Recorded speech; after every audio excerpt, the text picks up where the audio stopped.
Imagine this. 12,000 years ago, a cosmic war erupts, shaking the foundations of Earth. Two mighty continents, Lemuria and Mu, cradles of advanced civilizations, vanish beneath raging waves in a single night. But what if this was no mere natural disaster? What if celestial beings known as the Anunnaki, or the fallen angels, deliberately unleashed cataclysms to erase these lands, hiding technologies so powerful they could rival the gods? Why would they bury entire civilizations, leaving only whispers in ancient texts? And what if, as we speak in 2025, the echoes of that destruction are stirring once more, signaling a truth humanity is not yet ready to face? Hold that thought, let it linger, because tonight we unravel a mystery so profound it might keep you awake, wondering if our history is a lie. The story begins in the vast expanse of the Pacific and Indian Oceans, where legends speak of lost worlds. Mu, as described by British author James Churchward in his books from the 1920s and 30s, was a colossal continent stretching 8,000 kilometers from Easter Island to Guam. Its 64 million inhabitants lived in 7 great cities, united under a ruler named Ra, a name eerily similar to the Egyptian sun god. Mu was a beacon of progress, its people mastering agriculture, navigation, and possibly technologies we cannot fathom, perhaps even manipulating time or energy through crystals. Churchward claimed to have learned of Mu from ancient Naacal tablets, deciphered with the help of a Hindu priest in India. These tablets, he insisted, revealed a civilization that seeded the knowledge of the Maya, the Egyptians, and countless others. But no physical tablets have ever surfaced, leaving us to wonder, was Churchward a visionary or a fabricator? And if Mu was real, why is its existence shrouded in silence? Across the globe, Lemuria tells a parallel tale. Spanning the Indian Ocean and touching parts of Africa, India, and Polynesia, Lemuria was a paradise of harmony. Its people lived in villages crafted from wood and stone, blending with nature's rhythms. Guided by elders and sages, they practiced rituals to honor the elements earth, water, fire, and air, believing every tree, every wave, carried a sacred spirit. Their wisdom extended to meditation, healing with plants and crystals, and perhaps even psychic communication, a skill that set them apart from the chaos of later civilizations.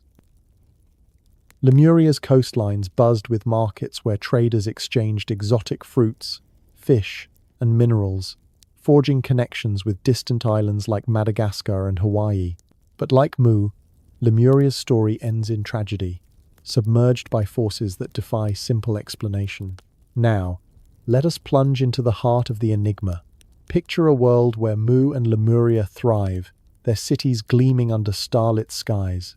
Suddenly, the ground quakes, volcanoes roar, and oceans rise in fury. For Mu, subterranean gas chambers collapse, splitting the land apart as waves engulf entire cities. Lemuria faces a similar fate, its mountains trembling as tsunamis sweep away its serene valleys. Survivors, if any, flee to distant lands, Central America, Micronesia, Japan, carrying fragments of their knowledge.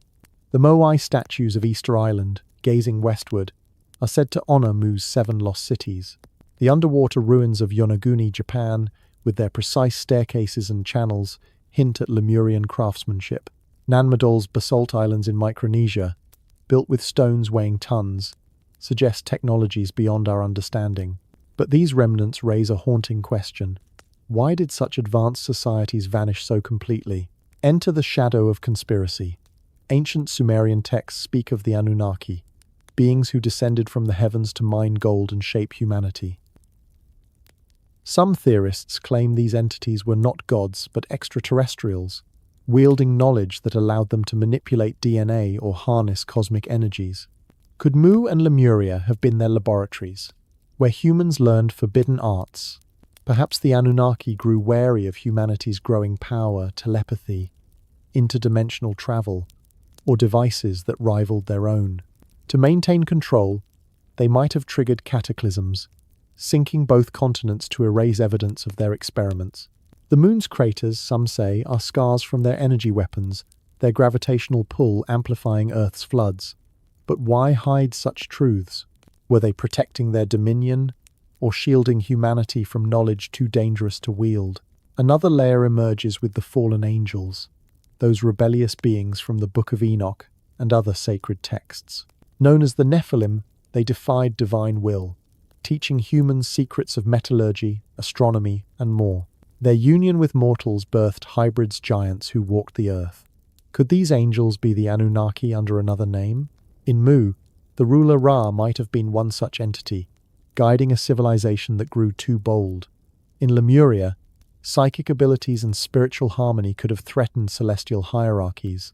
The biblical flood, the Epic of Gilgamesh, and Hindu tales of Manu all describe a deluge that purged the world. Was this a divine reset, orchestrated to eliminate hybrid races and advance societies? The question lingers. Did the fallen angels sink Lemuria and Mu to bury their own transgressions? Modern voices add fuel to this mystery. Dolores Cannon, a hypnotherapist who explored past lives, spoke of clients recalling Lemuria and Atlantis, a counterpart to Mu. Her predictions of chaos from 2015 to 2025 resonate today, as solar flares intensify and earthquakes rumble. Could these be signs of another reset, a cycle echoing the ancient floods? Then there is Lowell Johnson, who claims to have entered Telos, a Lemurian city beneath Mount Shasta.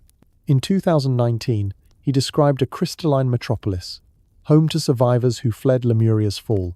Guided by a council, they spoke of an impending ascension, urging humanity to raise its vibration. But Johnson's tale raises doubts. Is Telos a hidden sanctuary, guarded by Anunnaki descendants, or a myth born of meditation-induced visions? Sightings of robed figures near Shasta keep the mystery alive, whispering of beings watching from the shadows.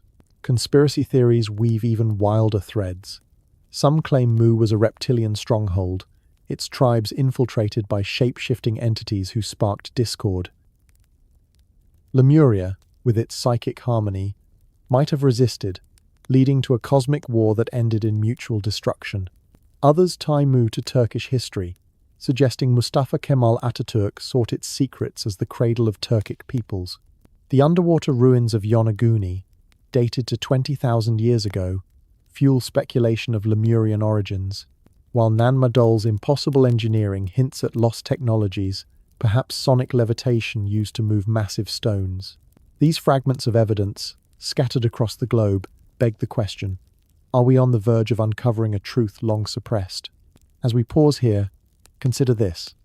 What if the Anunnaki and fallen angels still influence our world, their legacy hidden in myths and ruins? What if 2025, as Cannon and Johnson suggest, is the year we face their return or our own awakening? Let these questions drift through your mind as we continue our journey in the next part. I am Mr. H, welcoming you to Mystery History for Sleep. If you enjoy diving into these ancient enigmas, consider subscribing to our channel and turning on the notification bell. It is a gentle way to stay connected, ensuring you never miss a tale that might spark your dreams. Sleep well, and let the mysteries of Lemuria guide you into the night. As we delve deeper into the enigmas surrounding Mount Shasta, a peak that rises like a sentinel in Northern California, stories emerge of hidden realms and encounters that defy explanation. This mountain, often cloaked in mist and mystery, has long been a magnet for those seeking answers beyond the ordinary. One such seeker was Lowell Johnson, a man whose life took an unexpected turn in the late 2010s. Johnson, then in his 60s, had built a successful career in the hospitality industry, managing hotels and reading people's intentions with an uncanny intuition. But a transient ischemic attack in 2015, a mini-stroke that left him bedridden for weeks, sparked a profound shift. Doctors recommended meditation as part of his recovery, and what began as a simple therapy evolved into a gateway to experiences that would challenge everything he knew about reality.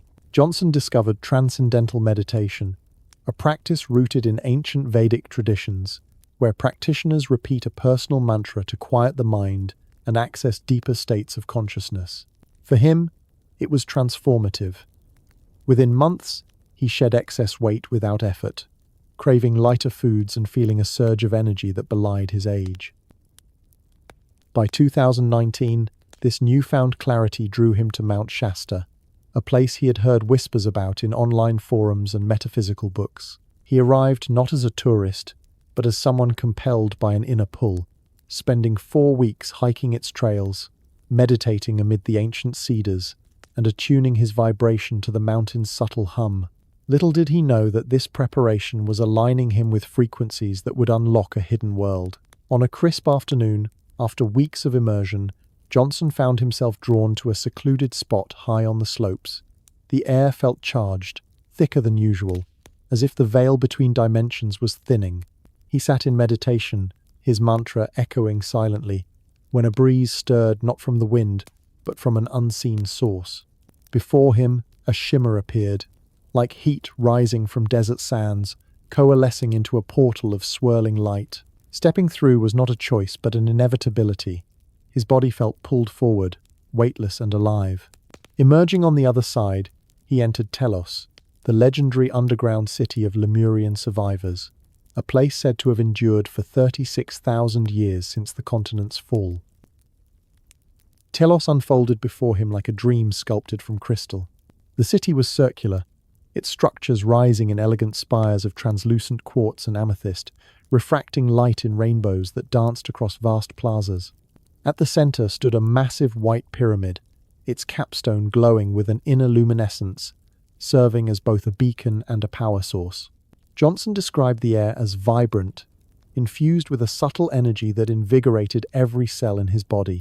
Hovercrafts glided silently above, their surfaces smooth and iridescent, propelled by technologies that harmonized with the Earth's magnetic fields rather than defying them. Gardens flourished in hydroponic chambers, fruits and vegetables growing without soil, sustained by nutrient mists and artificial sunlight that mimicked the stars.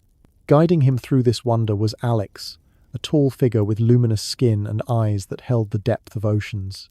Alex explained that Telos housed about 1.2 million inhabitants, descendants of the 25,000 who escaped Lemuria's sinking. They lived in families, procreating and thriving in a fifth-dimensional reality, where time bent differently. Hours there equated to mere minutes on the surface. Johnson marveled at the absence of conflict. Decisions were made collectively, drawing on collective consciousness rather than hierarchies. But as they ventured deeper, curiosity gave way to revelation. Alex led him to a council chamber, where 5 elders awaited, led by Shyama, a wise woman whose presence radiated calm authority. Shyama spoke of Telos as a sanctuary, preserved through vibrational barriers that shielded it from the lower frequencies of surface humanity. She revealed that Lemurians had foreseen their continent's demise, evacuating to underground networks like this one. But the true intrigue lay in their origins and ongoing mission. Johnson learned that Lemurians viewed dolphins and whales as kin survivors, who had shape-shifted into aquatic forms to evade the cataclysm, their songs carrying encoded memories of the lost land. This notion sparked endless questions. Were the frequent dolphin sightings near Pacific coasts messages from these transformed beings? And what of the ormus powder, a substance Johnson had encountered earlier in his journey? A white, ethereal material fused from ancient minerals, said to activate dormant DNA strands and heighten psychic abilities. Shyama confirmed its role, explaining that such elixirs were remnants of Lemurian alchemy, keys to unlocking human potential that had been scattered across the globe.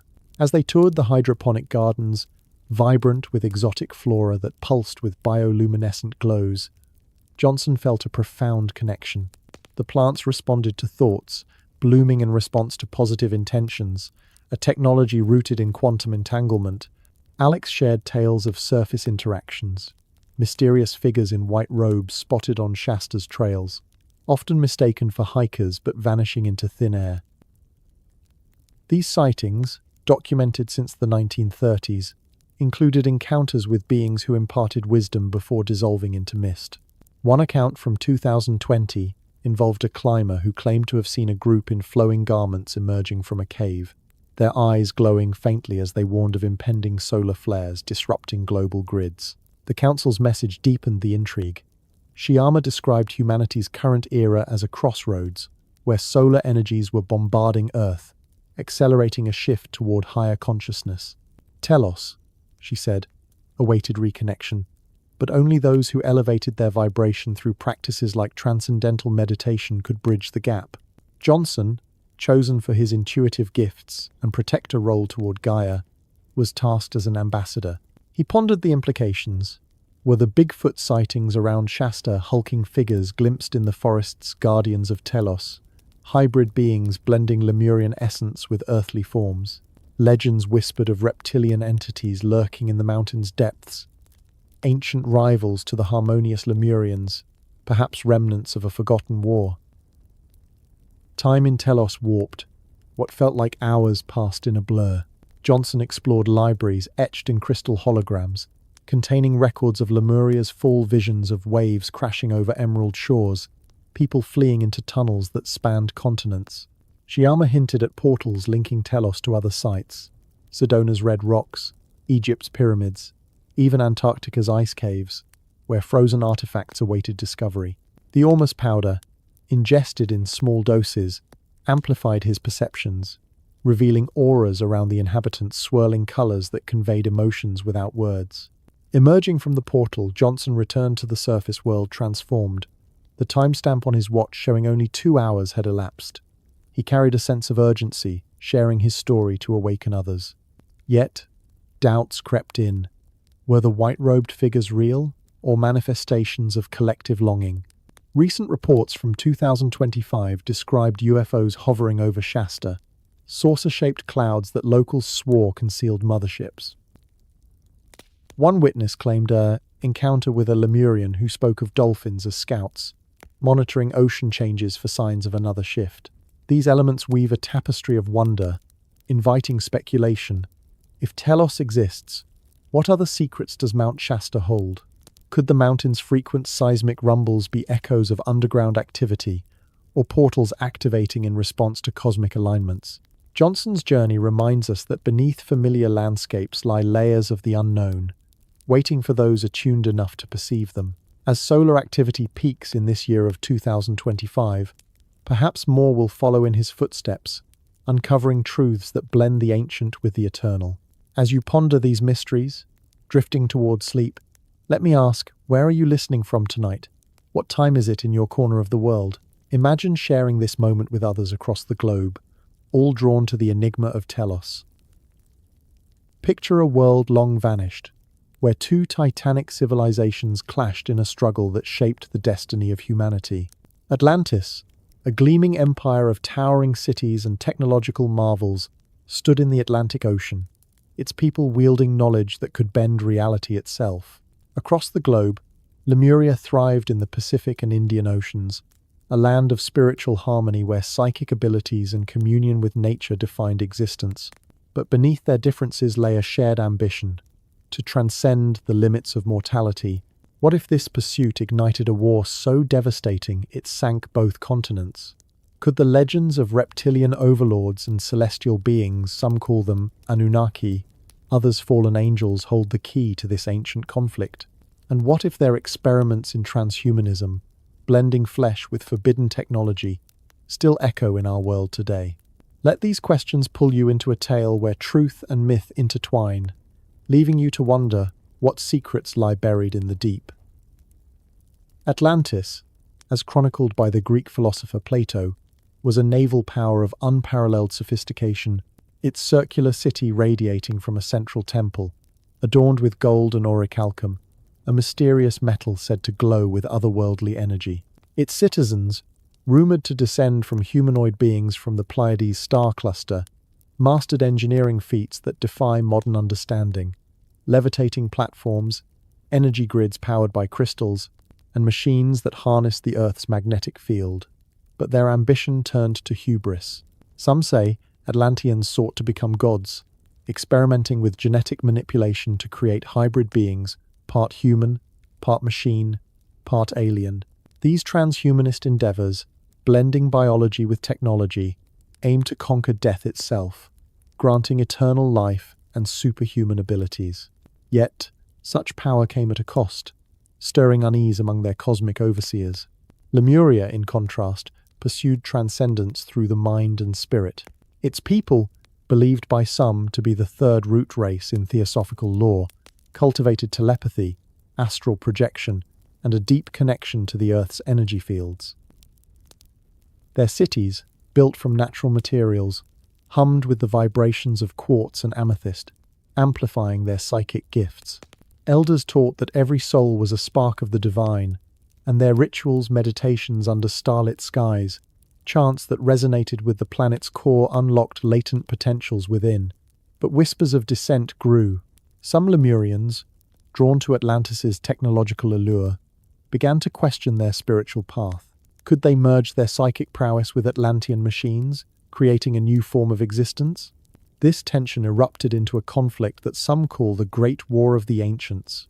Ancient texts, from Sumerian tablets to Vedic hymns, hint at a schism between celestial factions: the Anunnaki, often linked to Atlantis, and the Igigi, lesser-known beings tied to Lemuria. The Anunnaki, depicted as towering figures with advanced knowledge, allegedly guided Atlanteans in their genetic experiments, creating chimeras, creatures blending human, animal, and mechanical traits.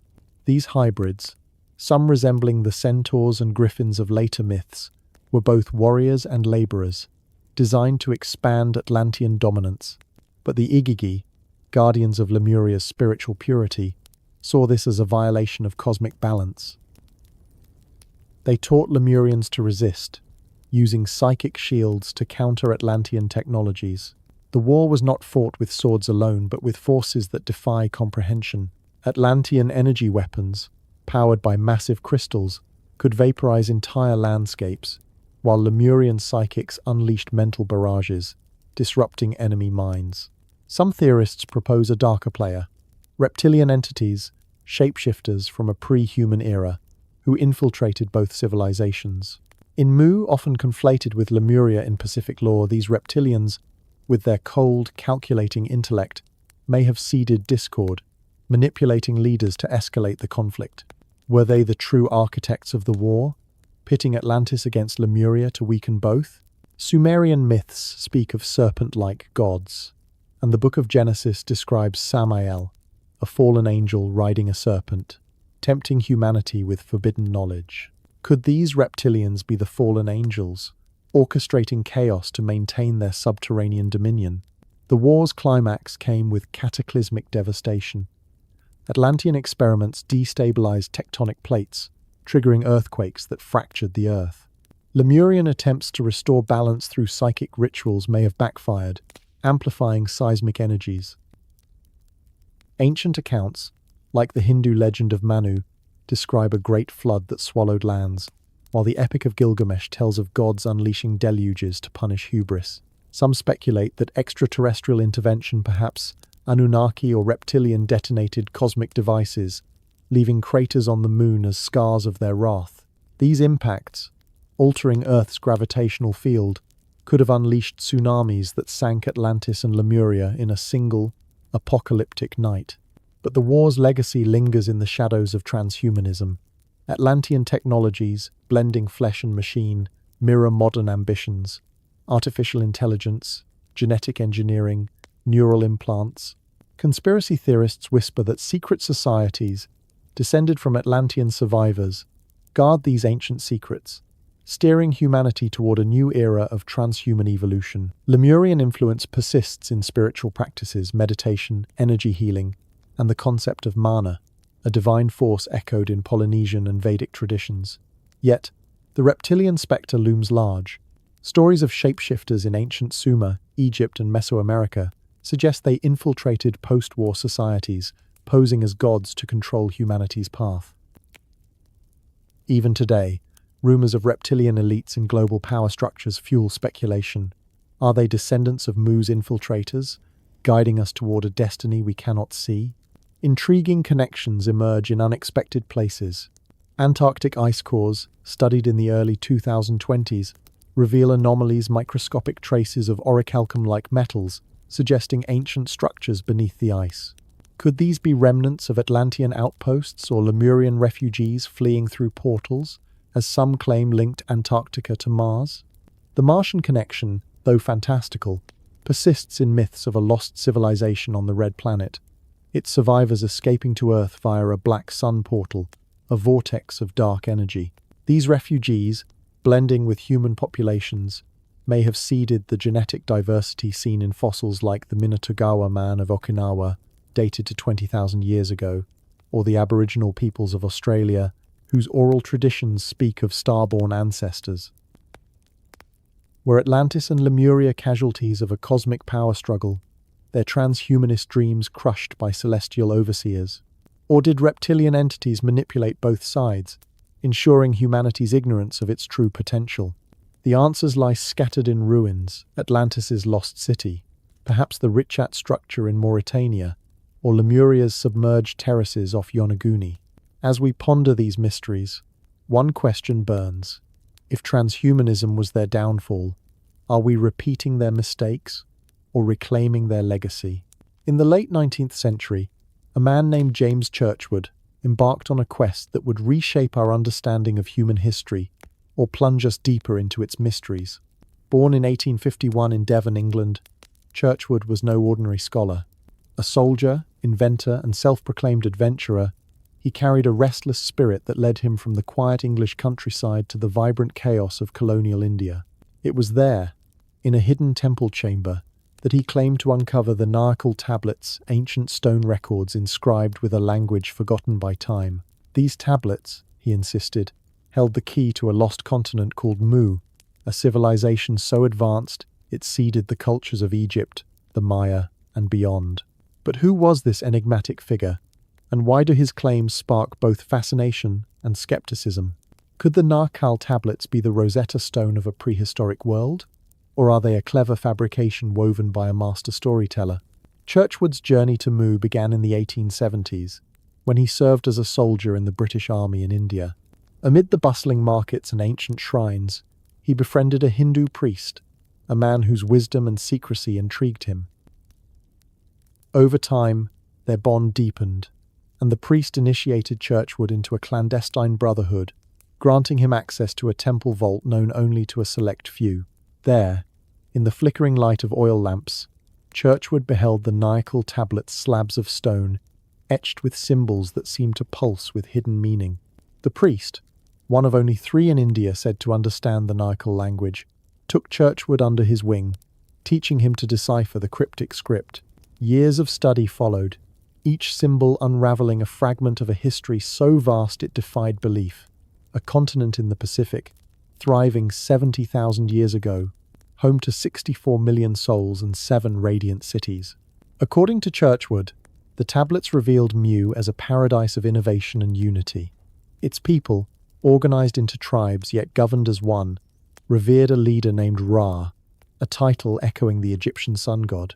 They cultivated lush fields, sailed vast oceans, and built structures with techniques lost to time. The tablets described a civilization that influenced distant lands, leaving traces in the pyramids of Egypt, the observatories of the Maya, and the stone statues of Easter Island. But the most tantalizing detail was Mu's downfall, a cataclysm of earthquakes and floods that sank the continent 12,000 years ago. Churchward claimed these tablets were not myth but fact, corroborated by his later travels to Mexico, where he found similar symbols on ancient ruins, and by legends like Rutas, a lost land in Indian texts described by scholar Louis Jacoliot. Yet, the Naacal tablets raise more questions than answers. Churchward never produced them for public scrutiny, claiming they remained hidden to protect their sanctity. Skeptics argue this secrecy masks a hoax, pointing to Churchward's background as an inventor prone to embellishment.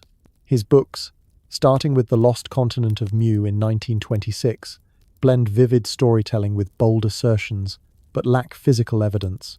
Could the tablets be a product of his imagination, inspired by India's rich mythology, or did he uncover a truth too dangerous to reveal?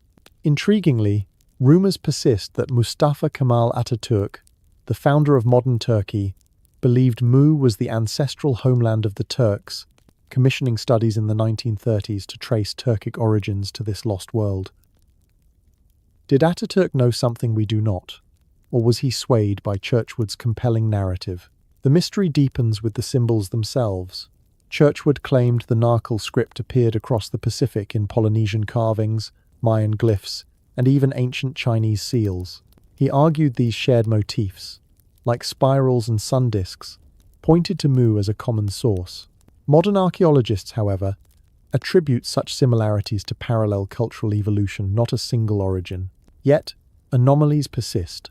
The moai of Easter Island, aligned with astronomical precision, and the basalt structures of Madol, built with stones too heavy for primitive tools, hint at knowledge beyond their time. Could these be echoes of Mu's legacy, as Churchward insisted, or do they reflect local ingenuity, unconnected to a mythical continent? Another layer of intrigue surrounds Churchward's contemporaries. In the late 19th century, the Theosophical Society, led by Helena Blavatsky, popularized Lemuria as a spiritual homeland, drawing on similar tales of lost worlds. Some speculate Churchward was influenced by these ideas, weaving them into his Naacal narrative to appeal to a growing fascination with ancient mysteries. But what if both were tapping into a deeper truth? Ancient Indian texts like the Ramayana mention sunken lands, and Tamil legends speak of Kumari Kandam, a lost continent in the Indian Ocean. Could these be fragments of the same story, distorted by time? And why did Churchward dedicate his life to Mu, publishing 5 books despite ridicule from academics? The most provocative question is what the Naacal tablets might have hidden, if real. Did they reveal technology's sonic levitation, energy crystals that threatened established powers? Some conspiracy theorists suggest Churchward was silenced, his tablets confiscated by governments wary of their implications. Others propose he was part of a controlled disclosure, leaking partial truths to prepare humanity for a greater revelation. In 2025, as we face increasing seismic activity and uncover submerged ruins off Japan and India, Churchward's claims feel less fanciful. Could the Naacal script, if deciphered today, unlock secrets of human potential, or even confirm extraterrestrial influence in our past? As we ponder these possibilities, Churchward's legacy endures as a challenge to orthodoxy. His vision of Mu, a utopia lost to catastrophe, forces us to question the gaps in our history. Were the Naacal tablets a genuine relic, guarded by a secret brotherhood, or a creation of a man driven by wonder? Did they hold the blueprint of a civilization that could inspire our future, or are they a cautionary tale of ambition unchecked? Beneath the turquoise waves of the Pacific Ocean lie remnants that whisper of a forgotten epoch, structures so enigmatic they challenge the boundaries of history. Off the coast of Yonaguni, Japan, and amidst the coral lagoons of Micronesia's Madol, colossal stone formations stand as silent sentinels, their origins shrouded in debate. Are these the scattered bones of the lost continent of Mu, as some claim, or the work of ancient islanders with skills we've yet to comprehend? What if these sites conceal a technology so advanced it could reshape our understanding of the past? A sonic power that moved mountains of stone with the precision of a maestro's baton. As we explore the submerged terraces of Yonaguni and the basalt islands of Madol, let your mind wander to a time when sound was not just music, but a force that built empires. What secrets do these stones hold, and why do they stir unease in those who seek to explain them? Yonaguni, a remote island in Japan's Okinawa prefecture, became the center of global intrigue in 1986 when a diver stumbled upon a submerged structure 20 meters below the sea. What he found was no natural reef, but a monolithic complex of stone terraces, staircases, and channels, carved with such precision they seemed crafted by human hands. Measuring 60 meters east to west, 100 meters north to south, and rising 25 meters high, the Yonaguni Monument, as it's now called, features right-angled steps, cylindrical holes, and a platform resembling a turtle. Professor Masaki Kimura, a marine geologist at the University of the Ryukyus, spent years mapping the site, concluding in 2000 that it was no mere geological quirk, but a man-made relic, possibly 10,000 years old. Kimura linked it to Mu, suggesting it was a ceremonial center or city gate, submerged when sea levels rose after the last ice age. But skeptics argue it's a natural formation, sculpted by tides and earthquakes. If so, why do its angles mimic architectural precision? Could it be a remnant of a civilization that mastered techniques we've lost? Far across the Pacific, Madol presents an equally baffling puzzle.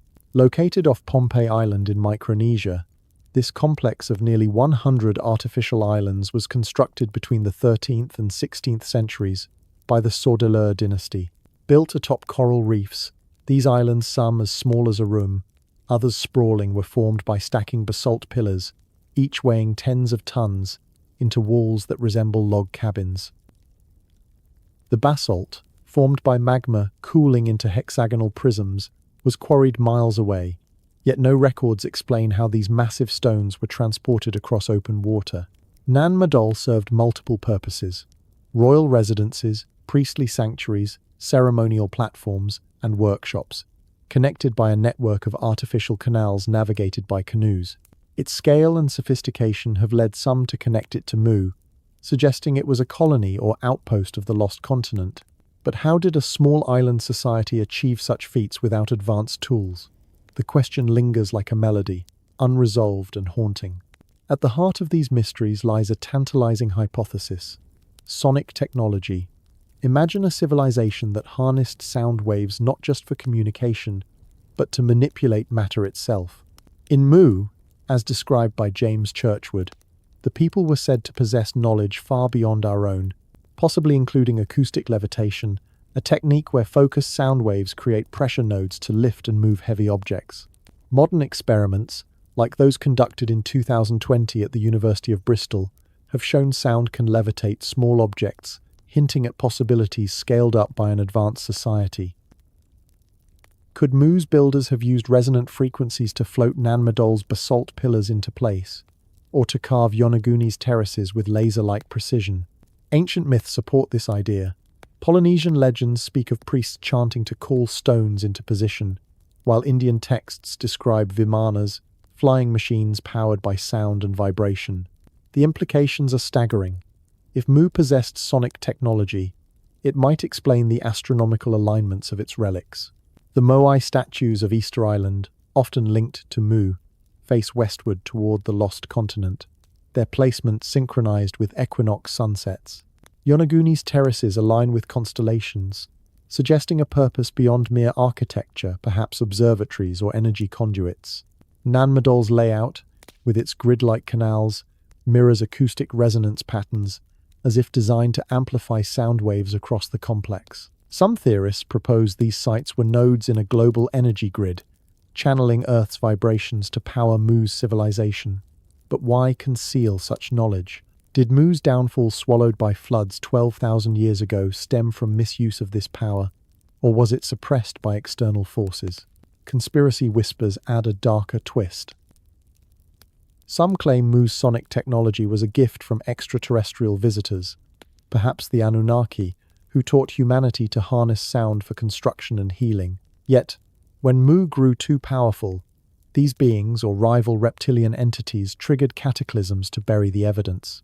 The submerged ruins of Yonaguni, some argue, were deliberately hidden beneath rising seas to erase traces of this knowledge. Others point to modern parallels. In 2025, reports of unexplained acoustic phenomena near Pohnpei low-frequency hums felt miles away fuel speculation that Madol's stones still resonate with ancient energies. Could these be echoes of Mu's lost science, reactivated by solar flares or tectonic shifts? These relics challenge us to rethink history. If Yonaguni and Madol are Mu's legacy, what else lies beneath the waves? Are there other submerged cities, waiting to reveal sonic secrets? And if sound was their tool, could it unlock human potential today, perhaps in healing, as Tibetan singing bowls suggest, or in technology we've yet to rediscover? Long before the pyramids pierced the Egyptian skies or the Maya charted the stars, a civilization thrived in the heart of the Pacific Ocean, its influence stretching across continents like ripples on an endless sea. This was Mu, a lost world of 64 million souls, united under a single vision of harmony and progress.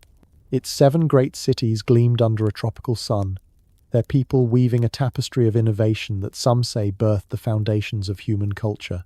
But what made Mu so extraordinary? Was it merely a land of advanced farmers and navigators, or did it hold secrets that could rewrite our understanding of history? Could Mu have been the true Garden of Eden, a utopia whose echoes still resonate in the myths and monuments of our world. Mu, as envisioned by James Churchward, sprawled across 8,000 kilometers from Easter Island to Guam, a vast landmass cradling diverse ecosystems. Its landscapes ranged from lush rainforests teeming with exotic flora to arid plains where hardy crops thrived. Rivers carved through fertile valleys, feeding fields that sustained a population rivaling modern nations. The people of Mu, organized into tribes yet governed as one, lived under the guidance of a ruler named Ra, a title that evokes the Egyptian sun god, suggesting a cultural thread spanning oceans. Unlike the hierarchical empires that followed, Mu's society was egalitarian, its cities designed not for conquest but for balance. Each city, distinct in architecture yet unified in purpose, served as a hub for trade, learning, and worship, their streets alive with the hum of communal life. What set Mu apart was its ingenuity. Its farmers mastered irrigation, channeling rivers to nourish crops like taro and breadfruit, while herders tamed animals with a reverence for their spirits. Navigators, guided by stars and ocean currents, sailed vast distances in canoes crafted from sacred woods, reaching lands as far as Central America and Asia. But their true marvels lay in the unseen. Whispers of Mu's technology suggest they harnessed energies we're only beginning to explore, crystals that amplified thoughts, or devices that tapped Earth's magnetic fields. Some theorize Mu's priests used these to commune with celestial forces, perhaps even extraterrestrial intelligences, who gifted them knowledge of astronomy and mathematics. Could these advancements explain the sudden rise of the Maya, whose calendars and observatories mirror a sophistication far beyond their time? The cultural legacy of Mu is its most enduring mystery. Churchward claimed Mu was the cradle of civilization, its influence seeding the world's great cultures. In Egypt, the worship of Ra and the precision of pyramid construction hint at a shared origin. The Maya, with their intricate glyphs and star-aligned temples, may have been direct descendants, carrying Mu's wisdom across the Pacific. Even in India, the concept of a lost land called Rutas parallels Mu, its myths woven into Vedic texts. But the most striking evidence lies in the Pacific itself. The Moai statues of Easter Island, towering stone giants facing westward, are said to honor Mu's 7 cities, their astronomical alignments marking equinoxes with uncanny accuracy. Were these statues built by survivors, a silent tribute to a homeland lost to the waves? Yet, Mu's story is not without shadows. Some speculate it was a spiritual nexus, a place where humanity first glimpsed its divine potential. The name Ra, shared with Egypt's sun god, suggests a universal archetype, a leader who bridged the earthly and cosmic. Could Mu have been the Eden of biblical lore, a paradise where humans lived in harmony before a fall? Ancient texts across cultures, Sumerian, Hindu, Polynesian, describe a golden age shattered by hubris or divine wrath. Perhaps Mu's people grew too bold, their technologies threatening the balance of nature or the plans of higher beings. Conspiracy theorists propose a darker truth, that Mu's advancements attracted the attention of extraterrestrial overseers, who saw humanity's potential as a threat. Did these beings, Anunnaki or others, trigger the floods that sank Mu, erasing its secrets to keep humanity in check? The global reach of Mu's legacy raises endless questions. In 2025, as we uncover submerged ruins off Japan and India, we find clues that challenge official histories. The Minatagawa Man, fossils from Okinawa dated to 20,000 years ago, share traits with Australia's Aboriginal peoples, hinting at ancient migrations from a Pacific homeland. Could these be Mu's descendants, carrying oral traditions of a sunken world? In Micronesia, Madol's basalt structures defy explanation. Their massive stones moved without modern machinery. Some claim Mu's navigators spread their knowledge to Polynesia, where charts and star maps preserve fragments of their lore. Even in modern spirituality, the concept of a universal energy mana in Polynesia, Prana in India, echoes Mu's belief in a cosmic life force. As we ponder Mu's fate, the questions multiply. Why was its memory nearly erased? If Mu was Eden, what sin led to its destruction?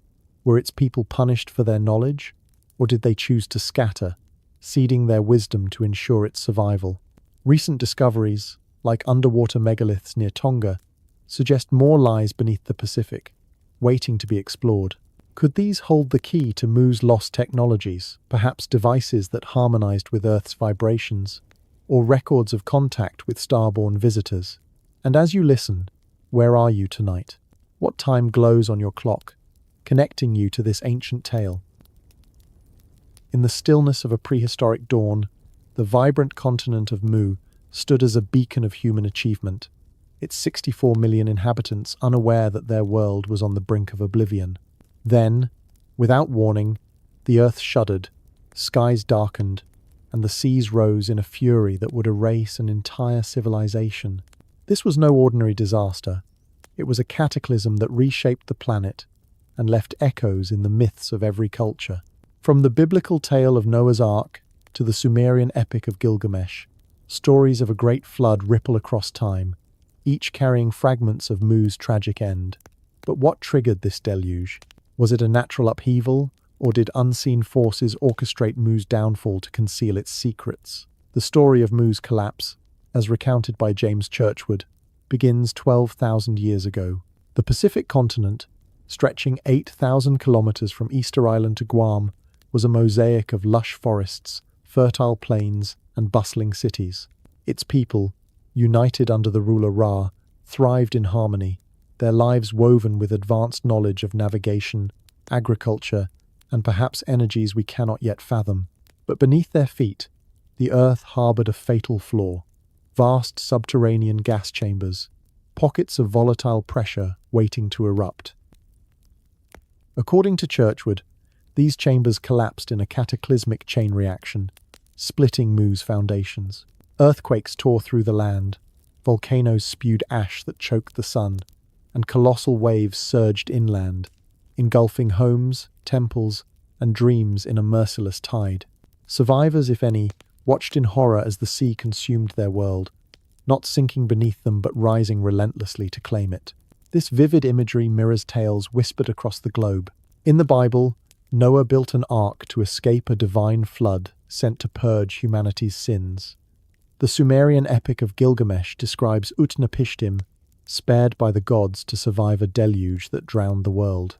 In Hindu mythology, Manu was warned by a fish, some say an avatar of Vishnu, to build a boat before waters swept away all life. These stories, spanning Mesopotamia, India, and beyond, share haunting similarities: a chosen few, a great flood, and a world reborn from ruin. Could they all stem from Mu's destruction, a shared memory of a catastrophe that scattered its people to distant shores? The question stirs curiosity. Why do cultures separated by oceans tell the same tale? Yet, the mystery deepens with whispers of intent. Some theorists argue Mu's fall was no accident, but a deliberate act by celestial entities, perhaps the Anunnaki or fallen angels, beings from ancient texts who wielded godlike power. These entities, some claim, saw Mu's advancements as a threat. Its people may have mastered technologies, crystals that channeled cosmic energy, or devices that bent time too dangerous for mortal hands. To prevent humanity from rivaling their creators, these beings could have triggered the gas chamber collapse, unleashing floods to erase Mu's legacy. Ancient Sumerian tablets hint at gods angered by human ambition, while the Book of Enoch describes fallen angels punished for sharing forbidden knowledge. Was Mu's destruction a cosmic reset, designed to keep humanity in the dark? Intriguing clues lie in the relics left behind.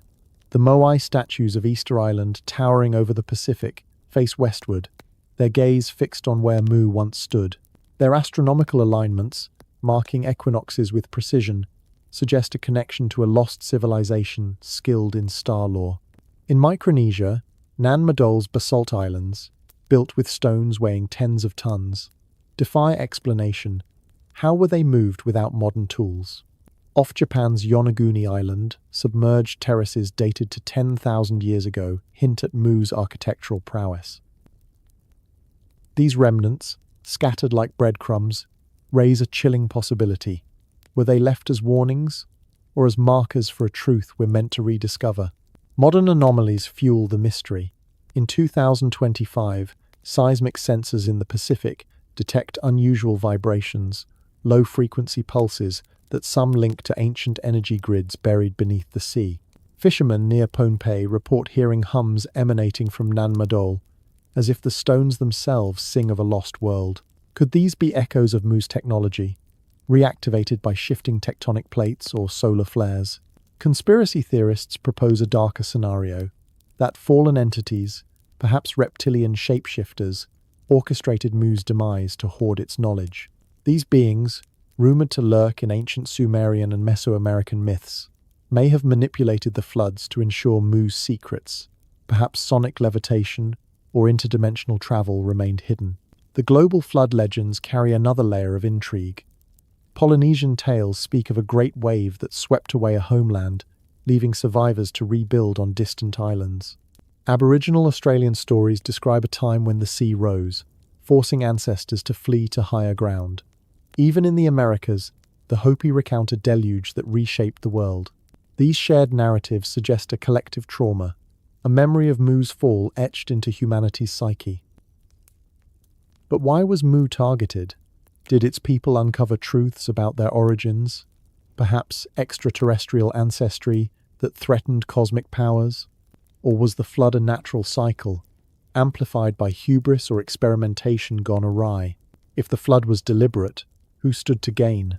Are the seismic rumbles of 2025 a sign that Mu's secrets are resurfacing, or a warning of another purge?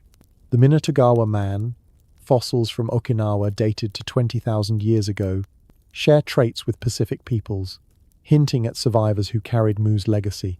Could their descendants still hold fragments of ancient knowledge, encoded in oral traditions or sacred sites? Imagine a land where the pulse of the earth hums in every heartbeat, where mountains whisper ancient secrets, and oceans sing of forgotten wisdom.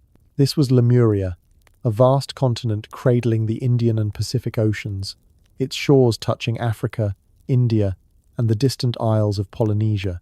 Unlike empires built on conquest, Lemuria was a symphony of balance, its people living in communion with nature's rhythms.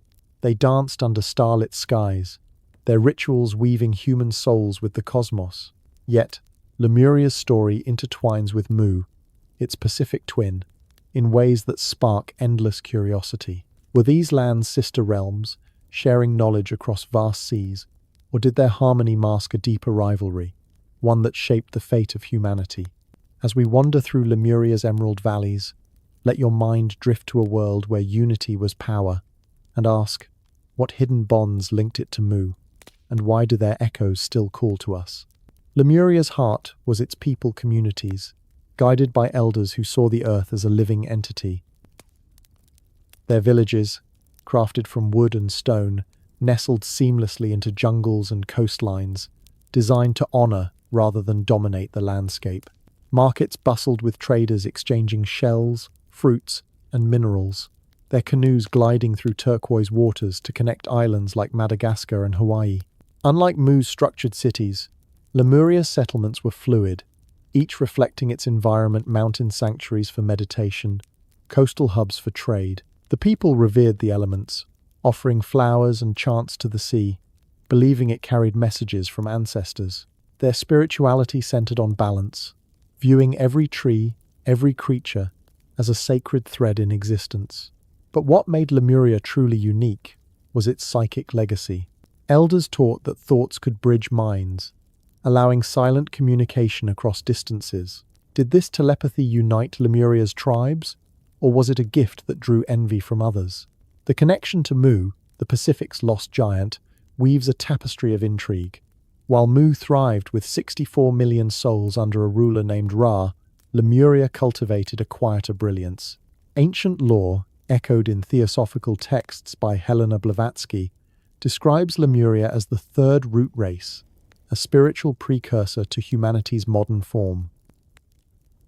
Its people, some say, were ethereal, their bodies less dense, attuned to energies we've since forgotten. Mu, by contrast, was a hub of tangible innovation, navigation, agriculture, perhaps even crystalline technologies. Yet, stories suggest their peoples met, sailing across the Pacific to share festivals and wisdom.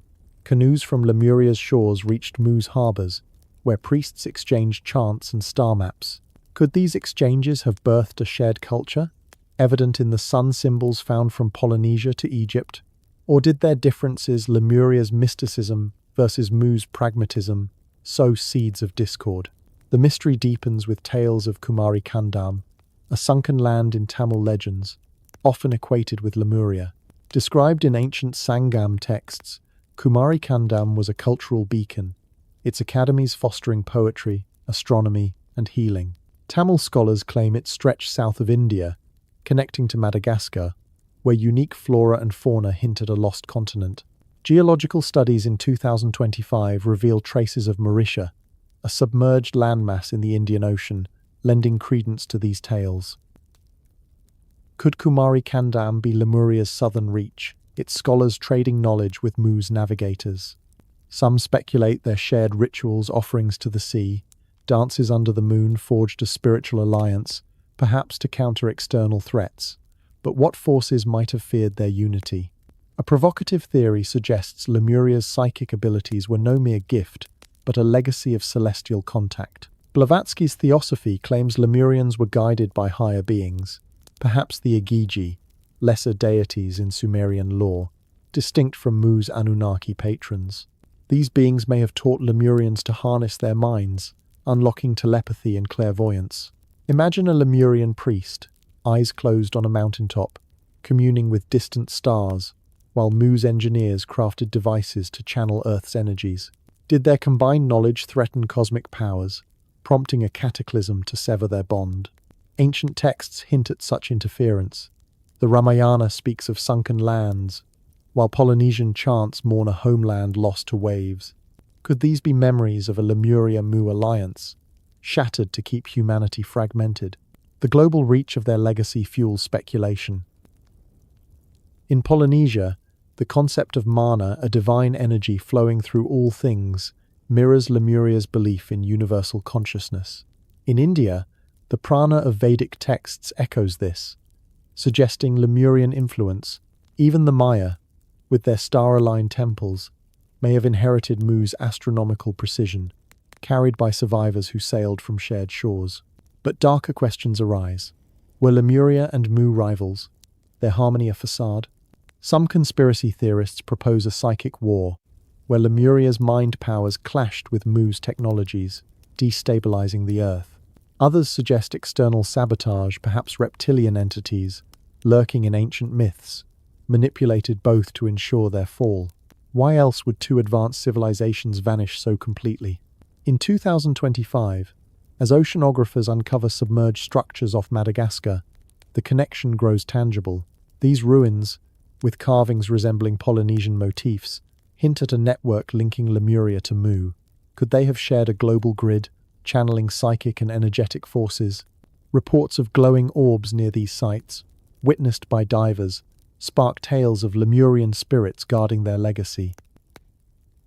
As you drift towards sleep, picture yourself on Lemuria's shores, hearing the chants of its people, their voices blending with Mu's across the sea. What secrets bound these lands, and what power sought to silence them? If these ancient tales resonate with you, consider joining our journey by subscribing to Mystery History for Sleep. Tap the notification bell to catch more stories that spark your dreams, and let us know, where are you listening from tonight, and what time is it in your world? When a civilization vanishes beneath the waves, does its essence fade, or does it ripple through time, shaping the beliefs and practices of those who come after? Lemuria, the harmonious continent of the Indian and Pacific Oceans, may have sunk 12,000 years ago, but its spirit lingers in the myths, rituals, and energies of cultures worldwide. From the Polynesian concept of mana to the Vedic notion of prana, traces of Lemuria's wisdom whisper through ancient traditions. Its survivors, scattered across continents, carried knowledge of healing, spirituality, and cosmic connection, planting seeds that blossomed in Egypt, India, and the Andes. But what exactly did they leave behind? Could their teachings hold the key to unlocking human potential today? And what if their legacy was deliberately obscured, its power too great for a world not yet ready? Lemuria's people lived in harmony with the earth, their lives guided by a belief that every being was infused with a sacred energy. This energy, which they harnessed through meditation and ritual, was not merely spiritual but a tangible force. In Polynesia, descendants of Lemurian voyagers called it mana, a divine essence flowing through people, places, and objects, granting strength, wisdom, or authority. A chief with great mana could lead with unparalleled insight, while a sacred stone might radiate it, drawing worshippers. This concept, still vibrant in Hawaiian and Maori traditions, suggests a Lemurian origin, a belief that life itself was a conduit for cosmic power. But mana is not unique to the Pacific. In India, the Vedic texts speak of prana, the breath of life that animates all existence, accessible through yoga and meditation. Could these be echoes of the same Lemurian understanding, carried across oceans by survivors who fled the deluge? The influence of Lemuria stretches far beyond terminology. In ancient Egypt, priests practiced healing techniques that aligned body and spirit, using chants and crystals to balance energies. Temples like those at Karnak were designed with precise alignments to celestial bodies, amplifying spiritual practices in ways that mirror Lemuria's starlit rituals. Some speculate that Lemurian survivors, landing on Egypt's shores, shared their knowledge of energy manipulation, shaping the mystical traditions of the Nile. In the Andes, the Inca built stone cities like Machu Picchu, their layouts reflecting a deep reverence for mountains and stars. Their shamans spoke of a life force connecting all things, a concept akin to mana and prana. Were these Andean practices a direct inheritance from Lemurian refugees who crossed the Pacific, bringing their wisdom to new peaks? The global spread of these ideas raises tantalizing questions. How did such similar beliefs emerge in cultures separated by vast distances? The Aboriginal peoples of Australia, whose oral traditions date back tens of thousands of years, tell of a dreamtime when ancestors shaped the land and sky. Their stories of a great flood and a lost homeland resonate with Lemurian myths, suggesting survivors may have reached Australia's shores, blending their knowledge with local lore. Genetic studies in 2025 reveal traces of ancient migrations in Aboriginal DNA, linking them to Pacific populations. Could these be the descendants of Lemurians, their tales of a sunken paradise preserving fragments of truth?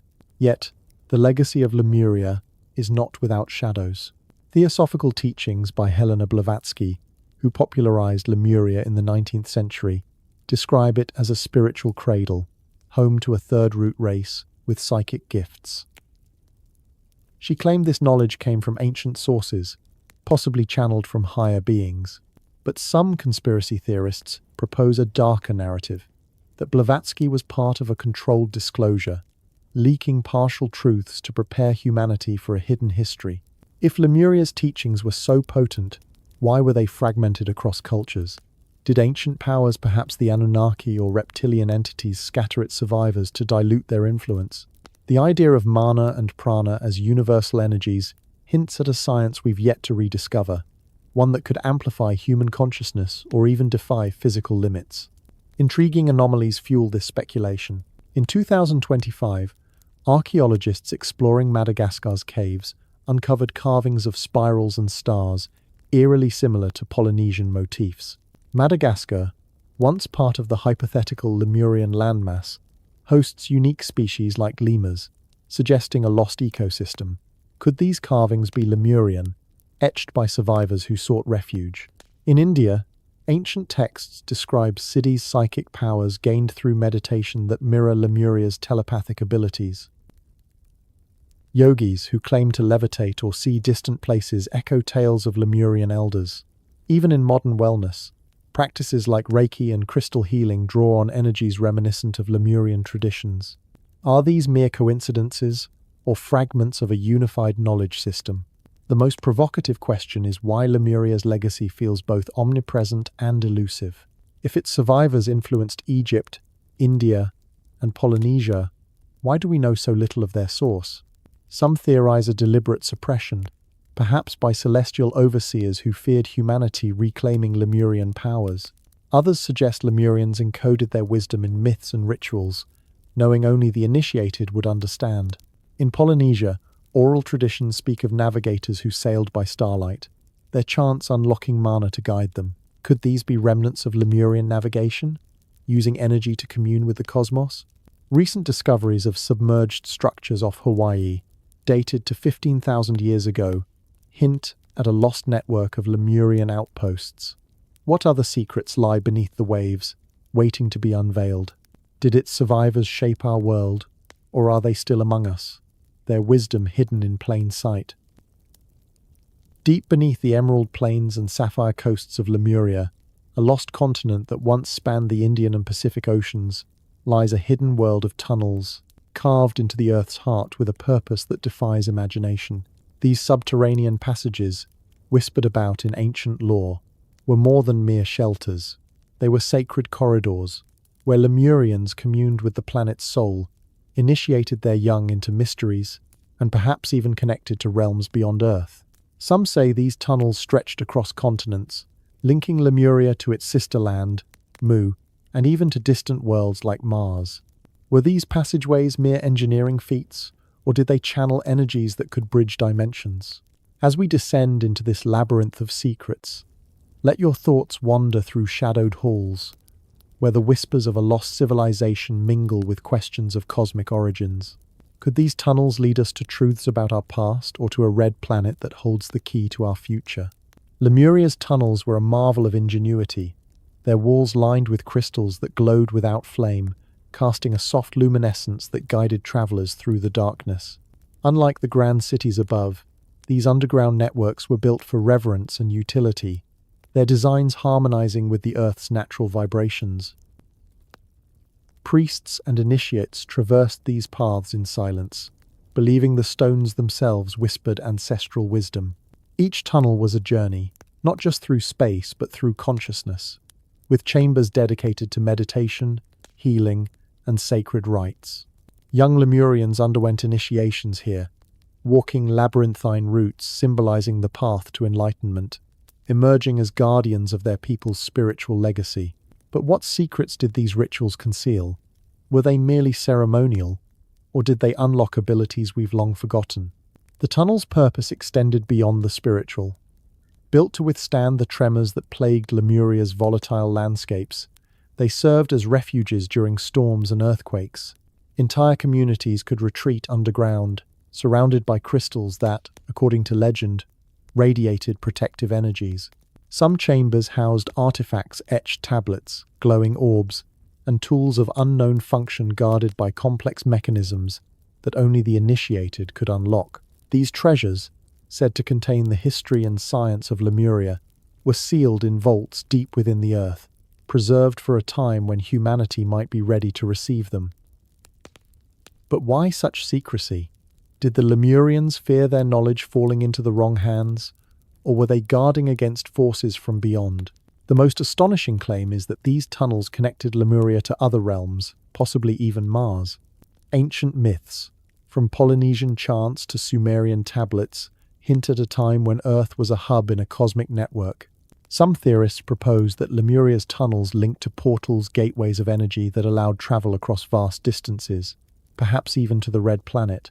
In 2025, researchers studying Martian anomalies, like the Cydonia region's face-like formation, speculate about ancient structures buried beneath its surface. Could these be outposts of a civilization that fled Earth during Lemuria's fall? Ice core samples from Antarctica, revealing metallic traces dated to 20,000 years ago, fuel theories of a Martian diaspora, with refugees escaping a dying planet via a black sun portal, a vortex of dark energy connecting worlds. Did Lemurians, with their psychic mastery, use their tunnels to access these gateways, forging a link to Mars? This Martian connection raises chilling questions. If Lemurians traveled to Mars, what did they find? Ancient texts, like the Hindu Mahabharata, describe flying machines and celestial wars, while Aboriginal Australian lore speaks of starborn ancestors. Could Lemuria's tunnels have been conduits for interstellar knowledge, shared with Mu's navigators or preserved in Polynesian star maps? Recent discoveries in 2025, including submerged structures off Madagascar with carvings resembling Martian glyphs, suggest a shared cultural thread. Were these tunnels built with extraterrestrial guidance, perhaps by the Igigi, beings linked to Lemuria in Sumerian lore? Or did they serve as escape routes when cataclysms, earthquakes, floods, and volcanic eruptions threatened to erase Lemuria's legacy? Conspiracy theories add a darker layer. Some claim the tunnels were infiltrated by reptilian entities, shapeshifters who sought to control Lemuria's psychic powers. These beings, whispered about in ancient Sumerian and Mesoamerican myths, may have sabotaged the tunnels, triggering the collapse that sank the continent. Reports of unexplained vibrations near Mount Shasta, where Lemurian survivors allegedly built the city of Telos, hint at active underground networks. In 2024, hikers reported hearing low-frequency hums emanating from Shasta's caves, accompanied by sightings of glowing figures. Could these be echoes of Lemurian technology, or guardians protecting secrets from prying eyes? The tunnel's legacy persists in modern spirituality. Practices like crystal healing and sound therapy, which use vibrations to balance energies, mirror Lemurian rituals described in theosophical texts. The concept of ley lines, Earth's energy grid, may trace back to these underground networks, designed to amplify the planet's pulse. But why were the tunnels lost? Did Lemurians seal them to protect their knowledge? Or were they buried by cosmic forces to prevent humanity's awakening? As you reflect, where are you listening from right now? What time is it where you are, as you journey through these ancient mysteries? The earth holds its breath, then exhales in a roar that shatters the tranquility of an ancient world. 12,000 years ago, Lemuria, a land of emerald valleys and sapphire shores, faced a cataclysm that would erase it from the map. Its people, attuned to the planet's rhythms, sensed the impending doom, but no meditation could halt the fury of shifting poles and rising seas. As mountains crumbled and waves devoured their homes, some Lemurians fled, carrying their wisdom in ways that defy imagination. Whispers persist that survivors encoded their essence into the songs of dolphins, the dreams of distant tribes, and perhaps even the stars themselves. What caused this apocalyptic upheaval? Was it a natural cycle, or a cosmic intervention to silence a civilization too enlightened for its time? Lemuria, sprawling across the Indian and Pacific Oceans, was a sanctuary of harmony, its people living in sync with the Earth's pulse.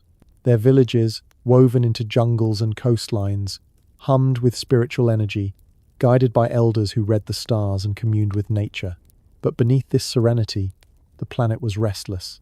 Geological evidence suggests that 12,000 years ago, a magnetic pole shift, a dramatic reversal of Earth's magnetic field, triggered seismic chaos. This shift, documented in 2025 studies of ancient rock formations, disrupted tectonic plates, unleashing earthquakes that fractured Lemuria's foundations. Volcanoes erupted, spewing ash that veiled the sun, while tsunamis surged across the continent, swallowing cities in a relentless tide.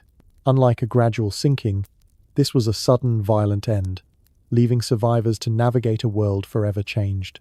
The pole shift theory raises haunting questions. Did Lemuria's spiritual practices, which tapped into Earth's energies, inadvertently amplify these disturbances? Their priests, skilled in psychic resonance, may have sensed the shift's approach, retreating to sacred tunnels as the ground trembled. These underground sanctuaries, lined with glowing crystals, offered temporary refuge, but the scale of the catastrophe overwhelmed even their foresight. Ancient Polynesian chants speak of a great turning, when the stars seemed to wobble and the sea rose to claim the land. Could this be a memory of the pole shift, etched into oral traditions by those who escaped? And why do similar tales of a world drowned in chaos appear in cultures from Mesopotamia to the Americas? A more provocative hypothesis suggests external forces. Some theorists propose that celestial beings, perhaps the Igigi, linked to Lemuria in Sumerian lore, orchestrated the pole shift to curb humanity's growing power. Lemurians, with their telepathic gifts and cosmic connections, may have unlocked knowledge that threatened these entities. By manipulating Earth's magnetic field, possibly through advanced technology, these beings could have triggered the cataclysm, erasing Lemuria to prevent its wisdom from spreading. The Book of Enoch hints at such interventions, describing fallen angels who altered creation's balance. Were the Lemurians punished for their enlightenment, or was their fall a sacrifice to reset the planet's course? The survivors' fate is where the mystery deepens. Those who escaped the floods, guided by visions or ancient star maps, sailed to distant lands: Madagascar, India, Polynesia, even Australia. But some believe Lemurians transcended physical escape, encoding their consciousness into other forms. Legends whisper that they transformed into dolphins and whales, marine creatures whose songs carry eerie patterns resembling Lemurian chants. Marine biologists in 2025 note that dolphin vocalizations contain complex codes, potentially storing information across generations. Could these be fragments of Lemurian knowledge, preserved in the ocean's depths?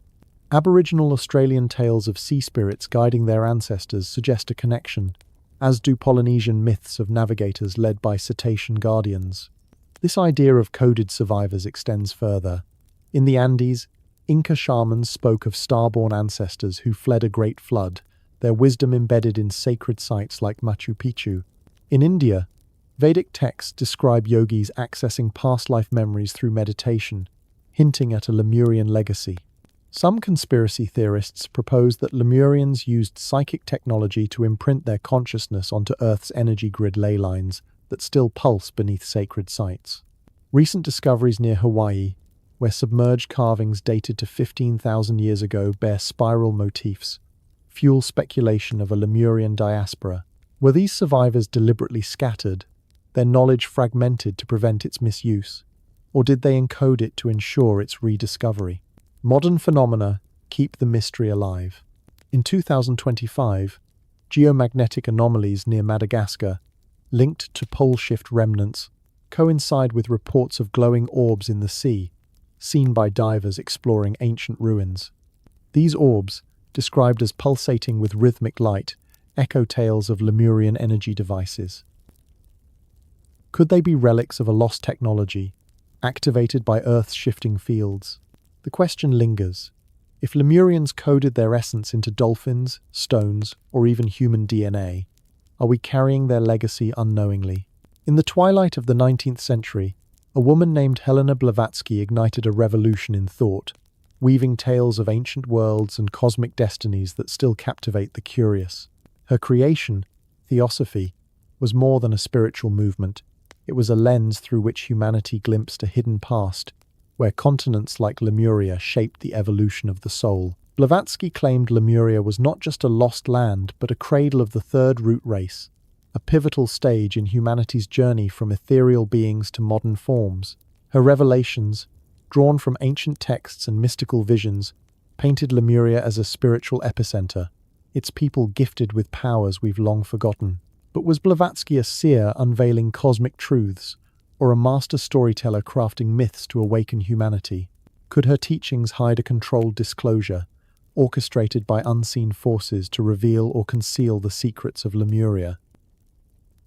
Helena Petrovna Blavatsky, born in 1831 in Russia, was a figure of enigma, a mystic, scholar, and traveler whose life defied convention. By the 1870s, she founded the Theosophical Society in New York, blending Eastern wisdom, Western occultism, and scientific inquiry. Her seminal work, The Secret Doctrine, published in 1888, introduced Lemuria as a cornerstone of human evolution. Drawing on ancient texts, channeled messages, and what she called the Akashic Records, a cosmic archive of all knowledge, Blavatsky described Lemuria as a vast continent in the Indian and Pacific Oceans, home to a race that bridged the spiritual and physical realms.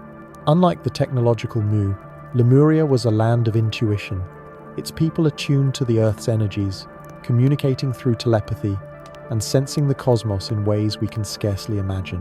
Blavatsky's Lemuria was the third of 7 root races, each marking a stage in humanity's spiritual and physical development.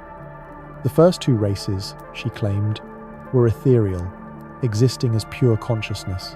The Lemurians, however, began to take physical form, though their bodies were less dense, almost fluid, allowing them to interact with the material world while retaining psychic gifts.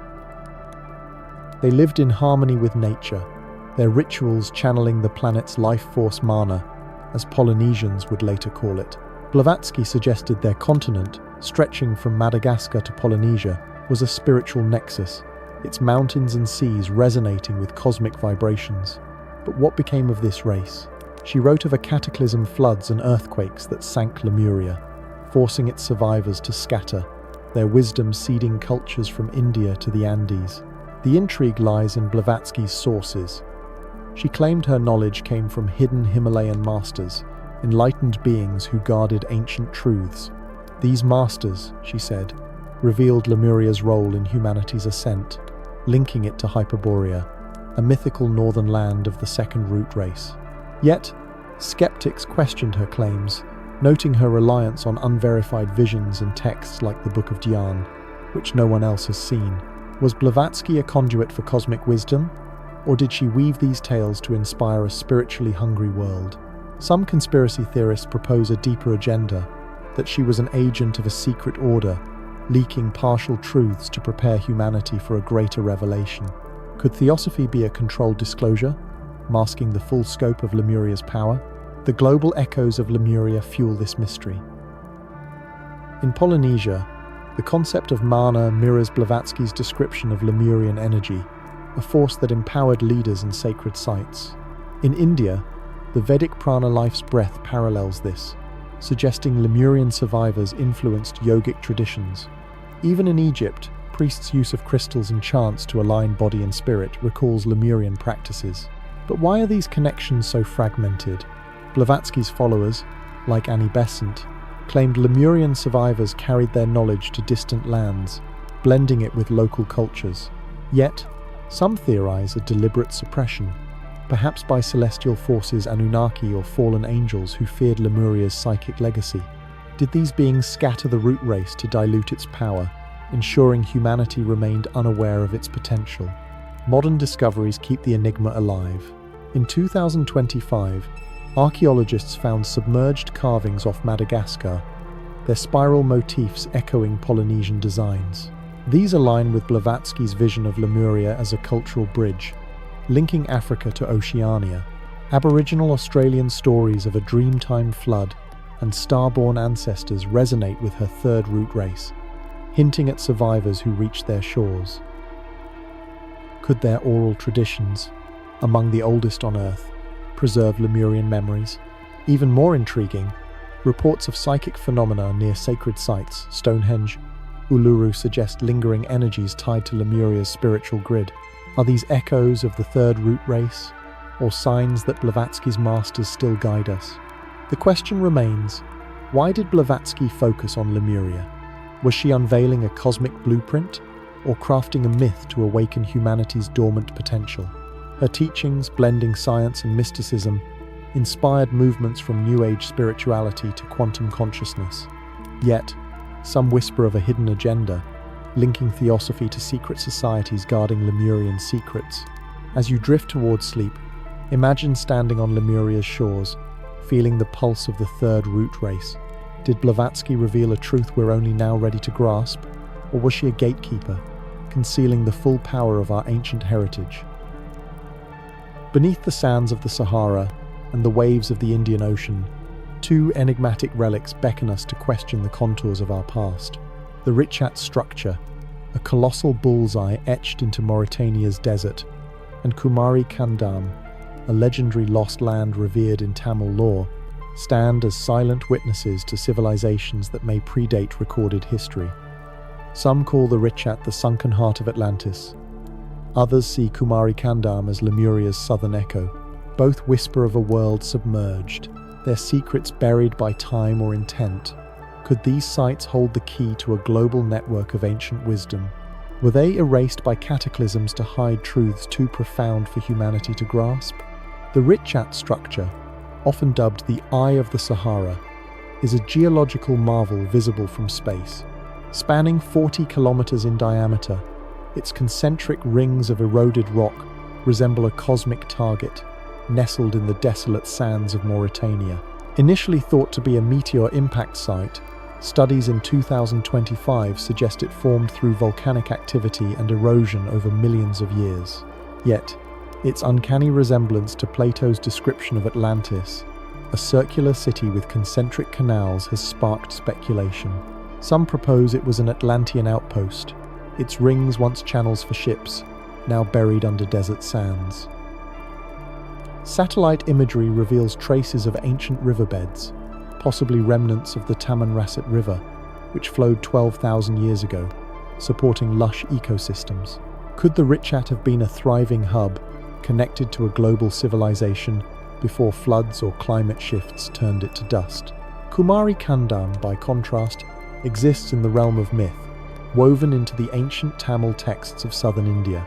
Described in Sangam literature, it was a vast continent south of modern India, stretching toward Madagascar, home to a sophisticated society with academies of poetry, astronomy, and healing. Tamil scholars claim it sank during a great flood, its survivors scattering to India and beyond, carrying their culture. Geological evidence lends intrigue. The Indian Ocean's Ninety East Ridge and traces of the submerged Mauritius landmass suggest a lost continent, submerged when tectonic plates shifted millions of years ago. Could Kumari Kandam be Lemuria's southern reach, a cultural beacon whose knowledge influenced Vedic traditions and Polynesian navigation? The question lingers, stirring curiosity about a land lost to the sea. What ties these sites together is their shared narrative of submersion. The Richat, if an Atlantean remnant, may have been flooded when sea levels rose after the last ice age, its rivers drying as the Sahara expanded. Kumari Kandam, according to Tamil lore, was swallowed by waves during a cataclysm, perhaps triggered by the same pole shifts that doomed Lemuria. Both stories echo global flood myths: Noah's Ark, the Epic of Gilgamesh, Polynesian tales of a drowned homeland. Were these events linked, part of a planetary upheaval that erased advanced civilizations? Some theorists suggest a cosmic intervention, perhaps by extraterrestrial beings like the Anunnaki, who manipulated Earth's geology to suppress knowledge of energy grids or psychic technologies. The biodiversity of Madagascar adds another layer of mystery. Its unique species lemurs, baobabs, suggest isolation from a larger landmass, possibly Kumari Kandam. Fossils dated to 15,000 years ago, found in Madagascar's caves, bear carvings of spirals and stars, mirroring Tamil and Polynesian motifs. Could these be relics of a shared culture, carried by survivors who fled the flood? In 2025, divers exploring the Indian Ocean report glowing anomalies near these submerged sites, described as pulsating orbs that defy explanation. Are these echoes of Lemurian energy devices, or signs of a reactivated ancient network? The Richat too holds secrets. Ground-penetrating radar has detected voids beneath its rings, hinting at buried structures. What lies within, and why was it sealed? Conspiracy theories weave a darker thread. Some claim the Richat and Kumari Kandam were nodes in a global energy grid, channeling Earth's vibrations for healing or interdimensional travel. Their destruction, they argue, was deliberate, orchestrated by celestial forces to prevent humanity from reclaiming its potential. Tamil legends speak of gods guarding Kumari Kandam's secrets, while Mauritanian nomads tell of spirits haunting the Richat, warning intruders away. Could these be remnants of a suppressed truth, hidden to keep us ignorant of our origins? What legacy lies buried, and will we ever uncover the truth of these sunken worlds? Whispers from the depths of history suggest that Mu and Atlantis were not just lost continents, but battlegrounds for otherworldly forces. Mu, the Pacific paradise with its reptilian guardians, and Atlantis, the Atlantic stronghold of humanoid visitors from the stars, may have clashed in a hidden war that shaped humanity's fate. Conspiracy theories abound, painting Mu as a domain of shape-shifting reptiles who ruled from shadowy tunnels, while Atlantis was a haven for Pleiadian humanoids, experimenting with genetic mastery. What if these civilizations were pawns in a cosmic game, their downfall orchestrated to keep humanity in chains?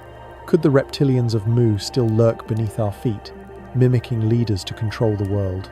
As we peel back these layers of intrigue, let your mind venture into a realm where myths mask realities, and ask, are we the descendants of this ancient strife, or merely its unwitting players?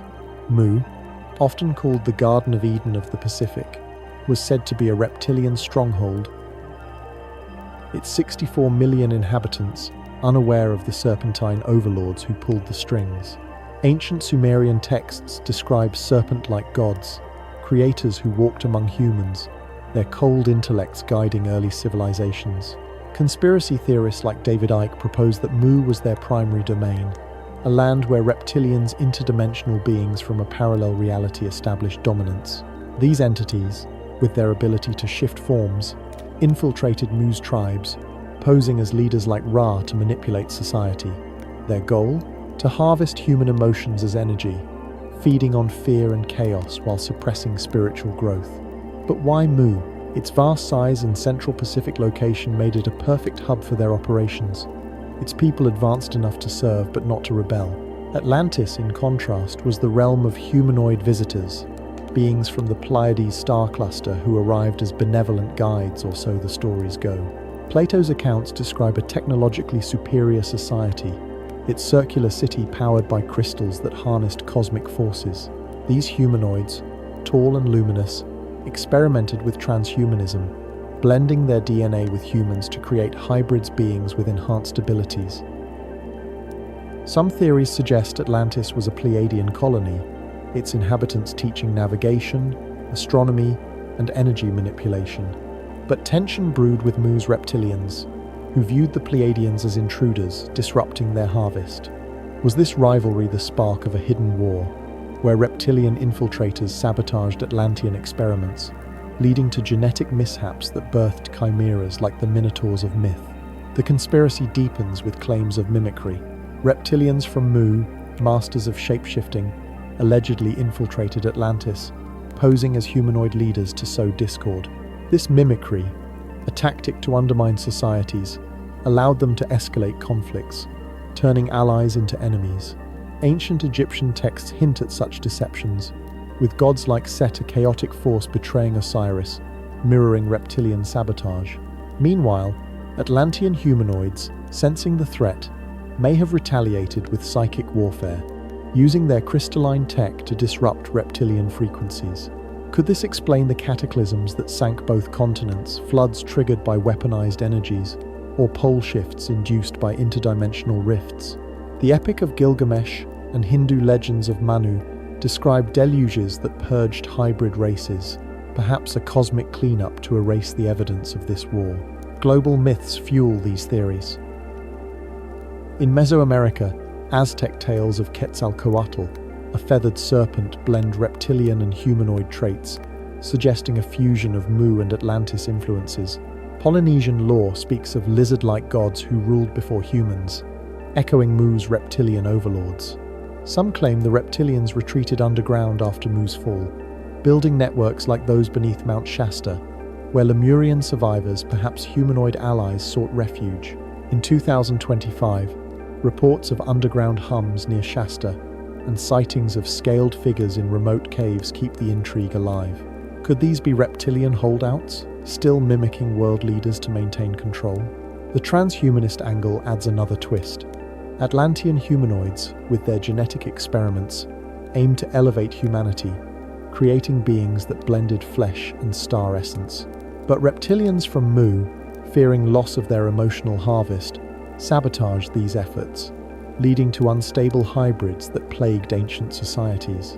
Modern conspiracy circles link this to elite bloodlines, suggesting reptilian DNA persists in powerful families, granting them shape-shifting abilities.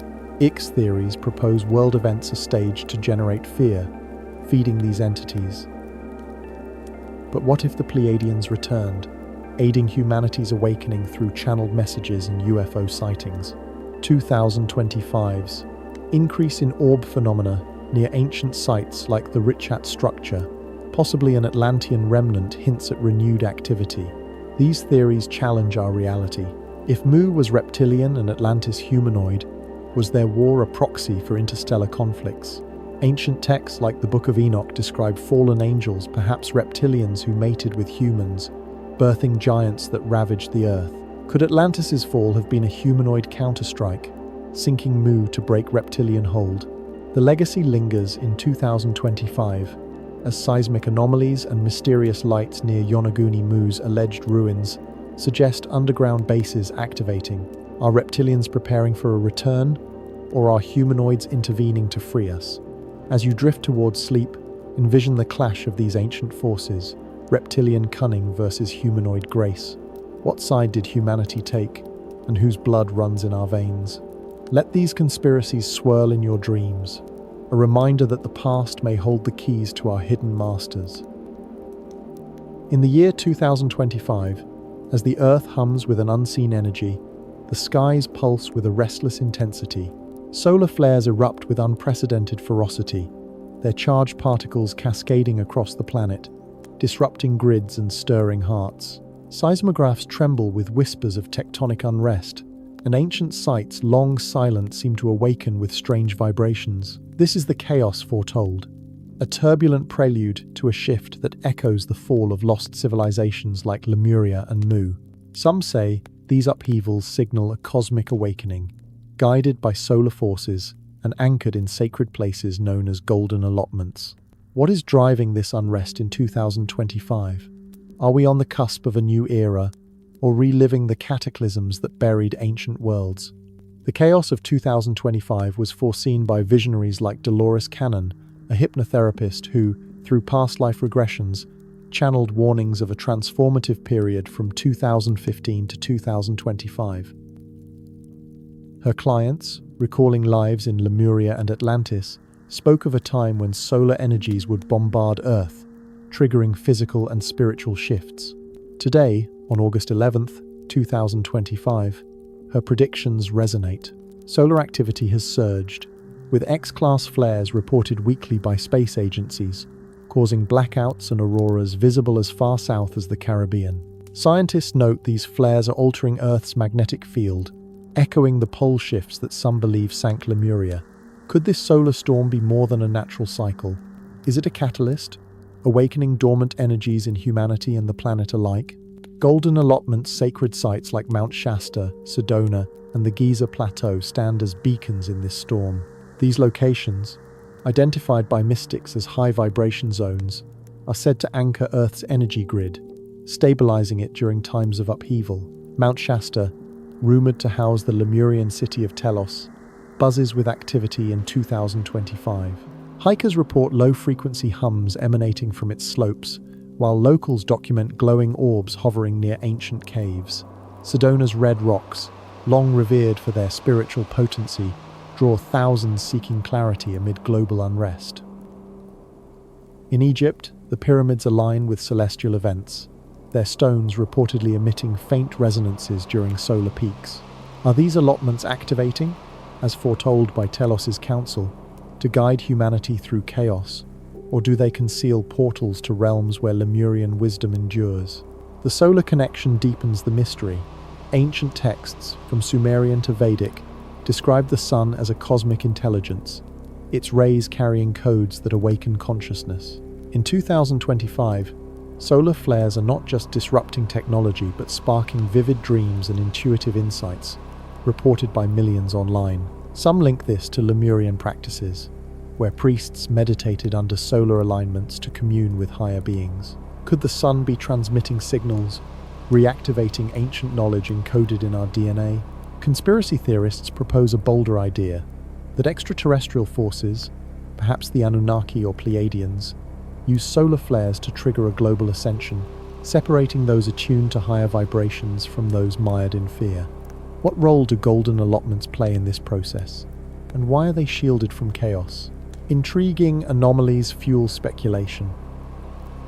In 2025, seismic sensors near Shasta detect vibrations synchronized with solar flare peaks, suggesting an underground network, possibly Telos's tunnels, responds to cosmic energies. In Sedona, unexplained lights form geometric patterns above vortex sites, photographed by drone operators. These phenomena echo reports from Telos, where Lowell Johnson described crystalline technologies that harnessed solar and magnetic forces.